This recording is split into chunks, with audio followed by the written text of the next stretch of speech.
Welcome back to my YouTube channel where history meets mystery, and where everyday objects become the keys to unimaginable fortunes. Today's story takes us deep into the world of numismatics, conspiracy, lost history, and one particular copper-plated enigma from the past. We are diving into the jaw-dropping tale of a 1982 1-cent coin that turned out to be worth a staggering $537 million, the kind of money that doesn't just change lives, it rewrites history. The story begins in the early summer of 1994, in a quiet Midwest town named Belleville, Illinois. A man named Raymond Ray McCullen was clearing out the attic of his late uncle's home. His uncle, James McCullen, was a reclusive former machinist who had spent most of his days tinkering with small mechanical parts and collecting odd items. Among the stacks of dusty boxes, Ray found an old red cigar tin, sealed with yellowing tape. Inside, there were dozens of old coins, paper bills, and faded notes. But one coin caught Ray's attention, a 1982 1-cent coin, darkened by age, but strangely heavy for its size. Something about the weight didn't feel right. Ray had no interest in coin collecting, but something nudged him to keep the coin in his pocket. Weeks passed, and it became a sort of good luck charm. He rubbed it when things got stressful at work, and he swore it helped him land a promotion. He started calling it his lucky penny. Still, he had no idea what he was carrying. One night, at a local bar, Ray overheard a conversation about rare coins and mentioned his old penny. A retired coin dealer named Frank Delaney, half in his beer, told Ray to bring the coin over sometime. What began as a casual curiosity would soon unravel into one of the biggest mysteries and discoveries in modern numismatic history. When Frank examined the coin under a magnifying glass, he froze. The surface, though weathered, bore the telltale signs of an error coin, but not just any error. The details were unusual. The date was struck over a faint outline of another number. The weight was significantly more than the standard 2.5 grams of zinc-based 1982 cents. This one weighed 3.11 grams, indicating it was made of the earlier copper composition. But there was more. The edges were sharper, almost like they had been cut with a precision laser. There were micro-engraved symbols, barely visible to the human eye, along the rim of the coin. Frank knew this wasn't just a regular copper 1982 cent. This was something else. Something extraordinary. He immediately contacted his old colleague, Dr. Lisa Hendis, a metallurgist with a background in military-grade materials. They ran a series of non-invasive tests on the coin and discovered that the copper alloy used had isotopic patterns not consistent with known U.S. mint production. In simpler terms, the coin had been struck using a type of copper alloy that wasn't supposed to exist in the early 80s, not in the US, not anywhere. Ray was stunned. Frank was obsessed. Lisa was concerned. They decided to keep things quiet while they investigated. They traced the coin's possible origin, digging into James McCullen's past. What they found opened a door none of them could have expected.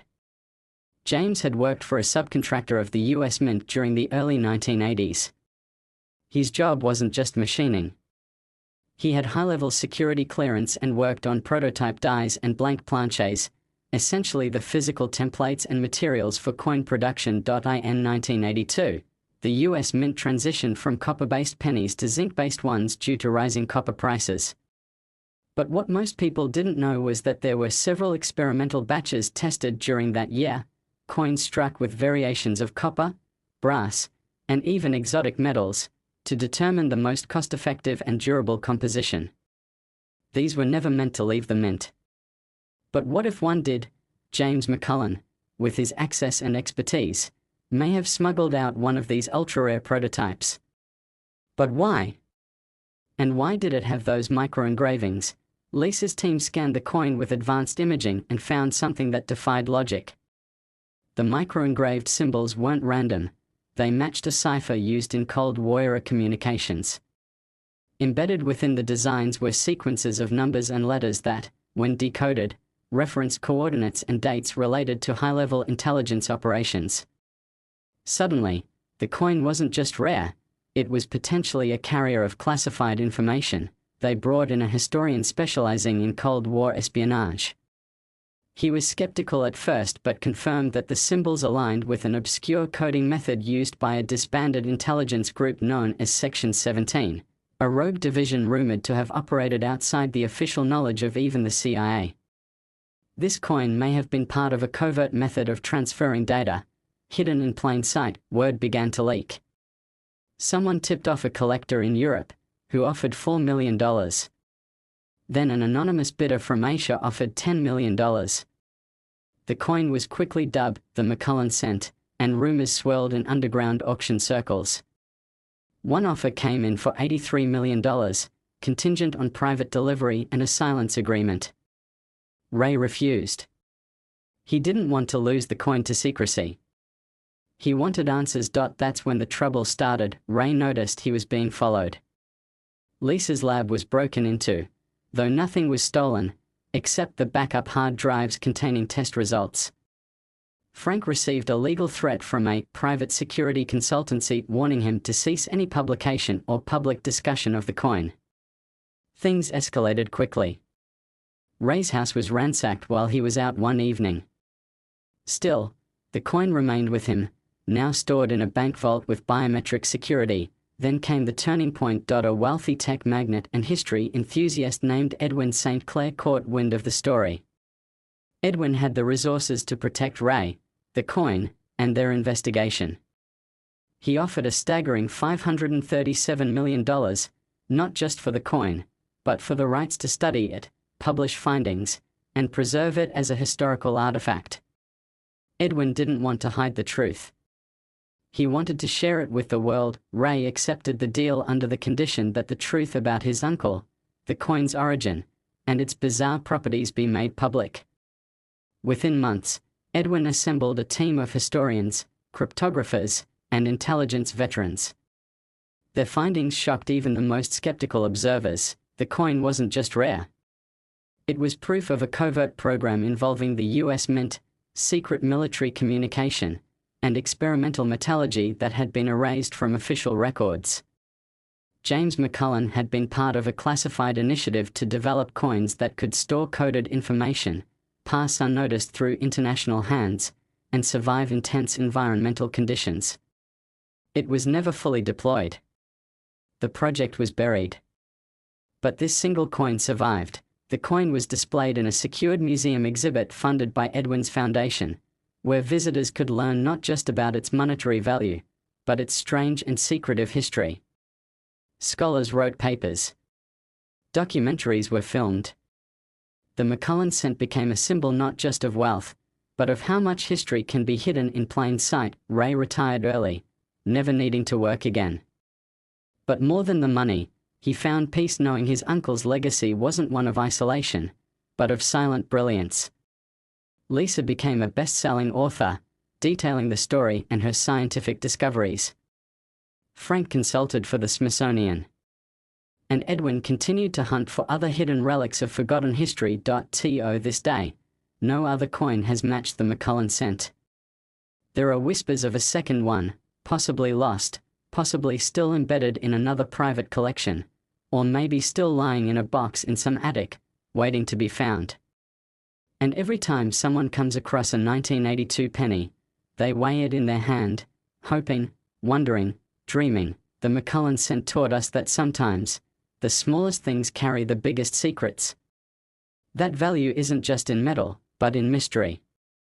That history is never fully written, and that sometimes, a penny can be worth more than $500 million, and that's the story of the 1982 1-cent piece that became the most valuable coin in recorded history. Keep your eyes open. The next treasure might already be in your pocket. Thanks for watching, and we'll see you next time on the channel where small things lead to the biggest stories in the world. Next 1996 D1-cent USA coin. If you've been with us for a while, you already know that some of the most unassuming coins in your pocket could turn out to be worth a fortune beyond belief. Today's story isn't just about an ordinary penny. It's about a coin that sat unnoticed for decades, a 1996 D1-cent coin that would eventually become one of the most valuable numismatic treasures in human history, an unbelievable $883 million. How did a coin that most people would toss into a jar or drop on the ground come to be worth more than entire skyscrapers, sports franchises, or private islands? Sit back, because this isn't just a story about a coin, it's a story of obsession, mystery, international conspiracies, and a twist of fate so strange it could only be real, or almost real. It began in 1996 in Denver, Colorado. The US Mint was producing 1-cent coins as usual, the familiar Lincoln cent with the D Mint mark just below the date. That year, over 6.5 billion 1-cent coins were produced. To the naked eye, there was nothing different about this particular coin. But what the Mint didn't know was that one of their experimental blanks, one intended for a completely different, secretive run, had been mistakenly fed into the regular press. This blank wasn't ordinary. It had been part of a covert materials test, a collaboration between the US Mint and a defense contractor called Stratacore Materials. The project, codenamed Sentinel Copper, aimed to develop a new hybrid alloy with anti-counterfeiting properties and the ability to resist corrosion in extreme environments. The material was expensive, the tech was classified, and only a few prototype blanks had been created under strict security. The plan was to test the new alloy under real-world conditions by embedding micro-identifiers invisible to the human eye. The final plan was to mint a small batch for internal use, never to be released into the public, but somehow, one of those prototype blanks made it into the standard Lincoln cent press in Denver. The coin was struck like any other penny, bagged, boxed, and sent off into circulation. The Stratacore team didn't realize the error until months later, when their tracking software showed that one test blank's signal had gone dark. They assumed it had been destroyed or misplaced in their lab. No one even considered the possibility that it had been accidentally used in general circulation. For years, that coin traveled anonymously across the country. It changed hands in grocery stores, sat in couch cushions, and jingled in coffee shop tip jars. It was unknowingly used by thousands of people who never suspected that they were holding a coin worth more than the GDP of small nations. Fast forward to 2023, and a man named Vincent Hargrove in Boise, Idaho had become a quiet legend in coin collecting circles. Vincent wasn't wealthy. He worked as a janitor in an elementary school and lived in a modest 2-bedroom house. But his passion was coins, specifically, rare and obscure Lincoln cents. He had spent decades digging through change, visiting estate sales, and combing metal detectors through parks and fairgrounds. He didn't do it for money, not at first. He said it gave him peace. It was like meditation, he once told a reporter. "Every coin has a story," he said, "and I want to hear all of them." Vincent found the 1996 D coin on a quiet Tuesday evening. He had stopped by a flea market on his way home, rummaging through a box of old coins someone was selling for a few dollars a pound.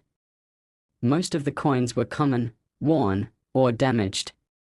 But one caught his eye because of the way it shimmered under the fluorescent light, just slightly different than the others. It had a strange sheen, a luster he couldn't explain. He added it to his pile and paid the vendor $14 for the Alloy.at home. He placed it under his microscope. Everything about it looked normal. The details were crisp, no visible doubling, no off-center strike. But the color was subtly wrong. Not red, not brown, not zinc gray. Something else. And the weight was off by a fraction. Not enough to alert most collectors, but Vincent wasn't most collectors. He decided to run it through his DIY spectral scanner setup, something he had cobbled together from surplus lab parts and an old laptop. The readout was immediate and baffling. The alloy composition did not match any known mint composition for 1996. Vincent posted a photo and his findings anonymously on a numismatic forum under the handle PennyArcade96. Most replies dismissed it. A few were intrigued. But one reply was different. It came from an account created that same day, with no post history. The message was short: "You've found the signal." Do not share more. Check your inbox. The inbox message gave him an encrypted email address and a warning: others were watching. What followed were weeks of strange emails, late-night knocks on the door with no one there, and his laptop mysteriously crashing whenever he tried to upload the coin scan to cloud storage. He had stepped into something far beyond coin collecting. Eventually, he was contacted in person by a woman named Lila from an organization calling itself the American Numismatic Preservation Agency, a group he had never heard of and could find no online trace of. She claimed to be a researcher, showed him credentials he couldn't verify, and asked to see the coin. He refused, saying he wouldn't let it out of his sight. Lila nodded and smiled, like she expected that. Then she said words that would change his life: that coin was never meant to exist. And if it does, it means the Sentinel test was compromised. Vincent didn't know what that meant, but he knew he had stumbled onto something serious. Over the next few weeks, Lila explained everything: how StrataCore had been testing alloys with embedded data storage, how the coin Vincent found wasn't just rare, it was a digital archive. Embedded in the alloy were microstructures that could store and encode immense amounts of information. It wasn't just a test of the material, it was the first prototype of what could have become the foundation for data-backed currency, where each coin held traceable, unforgeable history. If it could be read, it would unlock information worth billions. Defense tech. Black budget transactions. Patent details. Things that governments and corporations would pay fortunes to recover, or bury. That was when the offers started rolling in. Anonymous buyers through cryptocurrency wallets began bidding. First, $5 million.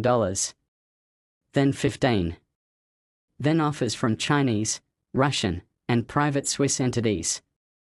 Vincent, who had never seen more than $2,000 in his checking account, was offered $100 million just for letting a private firm examine it for a weekend. He declined. He knew once it left his hands, it would disappear. The buzz grew. Word leaked to high-level collectors. Stories emerged of a secret coin worth nation-changing amounts. One man flew from Dubai to Boise just to sit across from Vincent at a diner and offer him $240 million in gold. Vincent, still stubborn, still calm, said no. Then, in 2024, a tech conglomerate called Axiom Tech made the first public offer, $883 million for the 1996 D coin. No questions asked, all legal, all traceable, with lifetime security provided and a signed non-disclosure clause. Vincent didn't answer for 3 days. He walked through every park he had ever searched, visited the school where he used to work, and spent a day sitting in the booth where he'd first met Lila. Then he accepted. The coin was transferred under military escort to a secure Axiom Tech facility in Iceland. The story briefly made the news before being buried under a flood of distractions. Vincent disappeared from public life. Some say he's living in a villa in New Zealand. Others say he used the money to create a private archive for lost coins. No one knows for sure, but the legacy of that coin lives on. It's no longer about the physical copper or alloy. It's about what was embedded within, proof that even the smallest things can carry the biggest secrets. The 1996 D cent wasn't just a coin. It was a key. A reminder that history sometimes hides in plain sight. And that somewhere, perhaps in your own pocket, another secret waits to be discovered. Thanks for watching. Stay curious, and keep your change close. You never know what fortune might be flickering in the palm of your hand.